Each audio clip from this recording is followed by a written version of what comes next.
Hello and welcome to Breakdown. Once again, we'll be looking at some key analysis of the all four games in the Dialogue Rugby League 2016-17 season.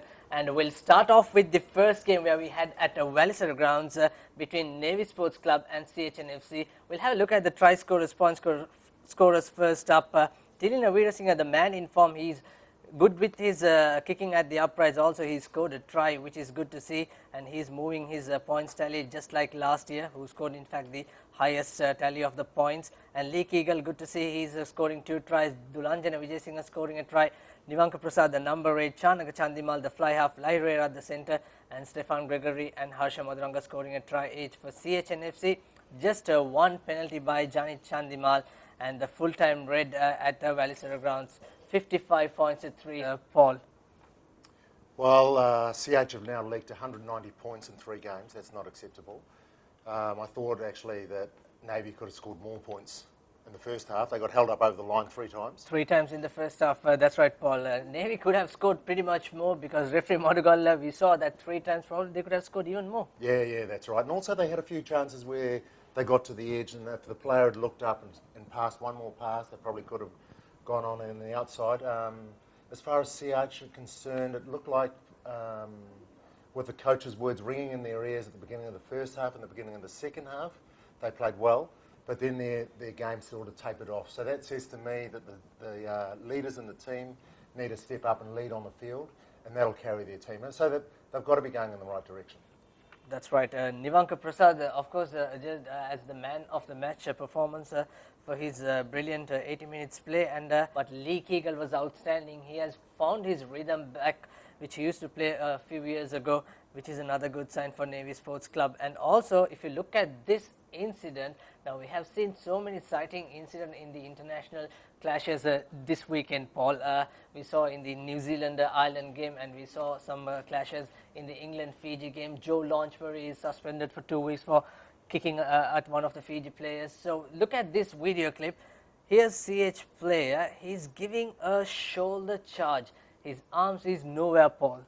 Yeah, that's right. So World Rugby's just come out actually and just said that we're going to start looking at giving red cards, and they want referees to start stepping in and stopping the use of attacking players' heads, and also not using arms in the tackle. And you can see in the vision that the player there doesn't use his arms at all. So it's almost like it's like firing a missile at someone's head or any part of the body where you don't use your arms and you just come through with your shoulders. So that's not acceptable. They're saying that a few All Blacks did that against Ireland as well, and there's a sighting hearing that's going on today as well. That's right, and probably we'll be hearing for this incident from Mohamed Nizmi for that shoulder charge on one of the Navy players, and also Sajid Saranga was smacked down on that occasion, but it was over 90 degrees, but there should be also maybe a hearing coming in this week, Paul.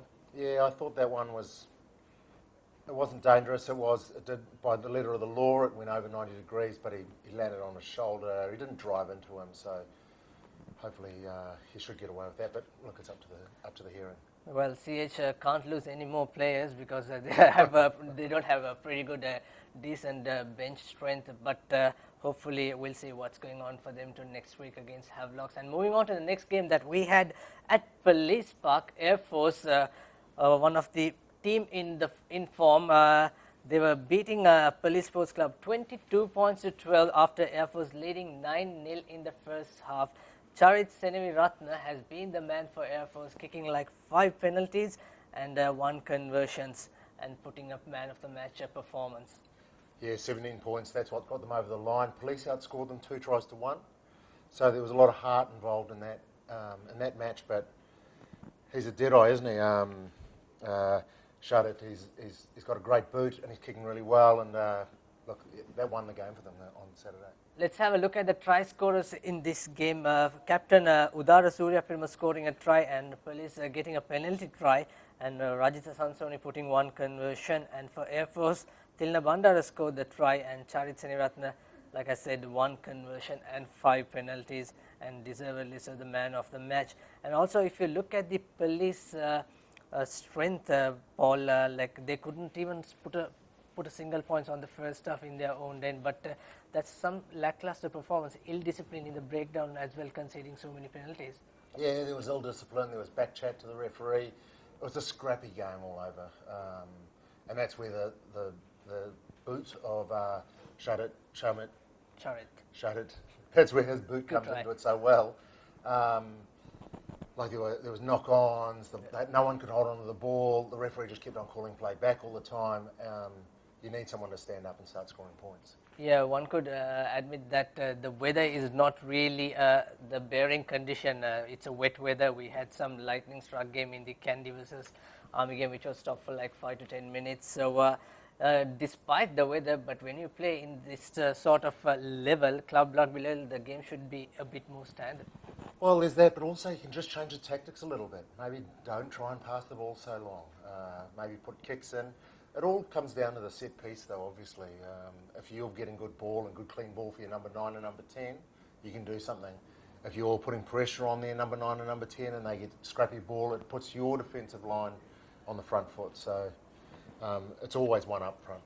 That's right. And moving on to the next game, Kandy versus Army at the Racecourse Ground. Army losing that game 34 points to 10. Let's have a look at the try scorers first half. In fact, Kandy leading 24 points to 3 in the first half, but Army did really well in the second half. Kanchana Ramanayaka, Richard Dharmapala scoring 2 tries, and Buinaka Udangama at the number 8 scoring a try. Arshad Jamaldin also making a try, and Jamaldin 2 conversion, and Thilina Vijayasinghe 1 conversion, and Arshad Jamaldin also made a penalty. For Army, it's Chamira Silva who scored the try, and Gayan Salinda with a conversion, and Shanaka Kumara with the penalty. It's a brilliant performance by Buinaka Udangama coming into the side, playing at the number 8. He just outplayed the opposite number 8 on that game. Yeah, him Udangama, and also his cohorts in the loose, they really dominated that match. So they need the tight 5 as well. The whole forward pack stepped up from the last week when they lost to Air Force. They put a really dominant display in, and they won the game in the first half, basically 23 points. Scoring 23 points in the first half. The kicking display was excellent from Kandy. They used the same rushing defence that they used the week before, where they put 4 or 5 players up and they just rush. And they say to the attack, if you can move the ball around the outside of us and get past our edge, then you can have that space on the outside. No one's able to do that at the moment. 1, because it's too wet, and 2, because there's no skill set to be able to do that. So coaches, if you're out there watching, if you can work on getting the ball around the back, around the outside, there's space on the outside. And I saw a number of times it'd be 3-on-1, 4-on-1, if they can get on the outside of that edge. And also when you especially play at the racecourse ground, you have so much width, isn't it? And also you have a very good space between the try line and the dead ball area. So also we saw Roshan Viratna controlling that game very nicely. The first try came through, the gates are open. Instead of passing, he saw the space and then went in and passing a lovely offload to Kanchana Ramanayaka. Well, 1-on-1, it's always difficult to stop that Kanchana Ramanayaka running. Yeah, that's right. He's weaving and snaking all the way to the try line, and it was very difficult to stop him. But I did like how Army came back in the second half, and they actually played a much tighter game. They didn't try and go around the edge because they didn't have the skill set to do that. So they just pick and drive, and they picked up the ball quickly and went straight through the middle. And it didn't give the Kandy defence time to realign. And they made easy meters there, and that's where they started coming back into the game. That's right, yeah. It was a different team from the Army outfit in the second half. In fact, early second half, 10 minutes or so, but they later on lost the momentum. But I think even in the first half, it was not really easy for Kandy, Paul, because I think that Arshad Jamaldin's kick from inside, just by the uprights in their own mark, which was chased by Richard Dharmapala, and then he kicked and he scored that try. Army should have stopped that or should have kicked in out to touch. That's a changing point, I think. It was a changing point. It looked like it was just a desperate kick, but the ball went across field. It was an angled kick. No one thought that anyone from Kandy was chasing. Dharmapala just shot through, and it's like it was a surprise attack. He came from nowhere, came through, got another boot to the ball, picked up the ball on the try line and scored, and that really was a turning point in the game. You're right. So Army still have some homework to do, preparing for the next big game against the top in the table. That was against a Navy Sports Club. But moving on to the last game of the week 3, Havlocks versus CRNFC, the arch rivals. Havlocks winning the game 10 points to 6 once again. Regardless the weather, this game is pretty much one to watch, Paul. It was amazing effect in the last quarter of the game. Both teams showing some intensity all of a sudden, but CR had the momentum, but they had the chance, they could not capitalize. Yeah, look, in the last, it was like sands of an hourglass. As the sands started running out, it got more and more frenetic, and as we got closer and closer to the end of the game, the ball was going from one end to the other, and both teams had opportunities to score tries late in the game. Havies, they've got a great defence. Let's just say that they scramble well. CR, they made a number of breaks, but Havies just kept on scrambling, and they had the numbers there. I think CR actually came into the game in the second half and gained some momentum when they also just went straight up the middle. They just pick and drove, and Havelock's defence was spread, but there were holes straight up the middle, and that was an area that they attacked. That's right. We saw when the whole spread of how Prasad Madhusankar scored that try in the line-out drive. We'll have a look at the try scorers for this. Prasad Madhusankar, of course, scoring that try, and Dulaj Pereira with a conversion and a penalty. And from CRN, not much, only Riza Mubarak's 2 penalty, which is a tally of 6 points, which a losing bonus points as a result CR got in this game. The unsung hero of that game, Nishan Pereira, the centre who made some lovely yards. Yeah, that's right. Look, there were a number of players that stood up in that match, and that's what you see when there's a tight battle and it's wet and it's cold. Well, it wasn't cold, but it was tight, wet match, and you see players who play with a lot of heart and desire that stand up and they carry the ball a lot. They make a lot of tackles. We saw it was an intense battle in the last quarter, Paul, but CRNFC 10-6 down. They got a penalty in the 74th minute. Should have kicked 25-meter out wide, but it's a decision. Sometimes it go in your side, sometimes it doesn't. What do you think of that? I thought it's up to the players on the field. That's what I believe. The players on the field, they can feel where the momentum is. The game was going so far backwards and forwards. The leaders in the CR team probably felt like they had the momentum, and let's go for the corner. If they got the points, then they would have been 1 point behind. They still wouldn't have won the match, and they still would have had to score again. They would have had another opportunity. They did have lots of opportunities to get back down there, but I just thought, you just leave it up to the players on the field, and that's what they went with. That's right, and also look at this incident from Mithun Hapagoda, this tackle on, it's not a tackle actually, on Tariq Saleh. Tariq Saleh taking that quick tap from the free kick, using the shorter side, and Mithun Hapagoda just making a block tackle. Yeah, that's another incident where the player doesn't use their arms. Highly dangerous. You can break a leg or something like that, and that's, everyone wants to leave the rugby field intact. We've got to try and stamp that out, and that should have been brought to the attention straight away. I think the referee's assistant saw it and called the referee back, and then they had a look at that incident. It was a game where we had a lot of cameras there, and they had a TMO. They had a TMO in that game as well. So the TMO had a look at it, and they awarded a penalty after the fact. So the things that it's not only in Sri Lanka, it's happening in the worldwide. If you look at the controversial game between New Zealand and Ireland, even Sam Cane and Fekitoa being cited, and we'll be hearing, their hearing is today for the incident, could be a match ban.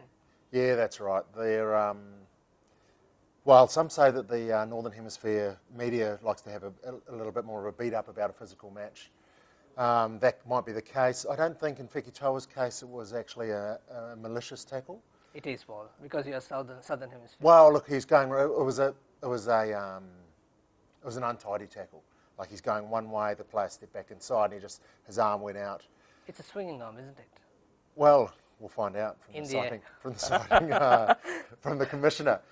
But the Sam Cane incident, it looked like was pretty close quarters. He did cop him on the chin, and I've seen a photo where it looks like his arm's not engaged in the tackle, so that he might be in a little bit of trouble there, but let's wait and see what happens. But I think that tackle on Sam Cane's one, the player is changing his direction and going lower, which is than the usual one, running angle. The one where Sam Cane made the tackle, and yeah, that's right, it was the number 12 for Ireland, and he just got spun around, and he came back in, and Sam Cane was right there and nailed him in the chin, and it was good night, really. All right, so those are some international incidents which happened during the weekend, and we'll have a look at the points table. Who's on top? Clearly, Navy Sports Club, first time in this season, right on top, and you can see the number of tries they have scored and number of points.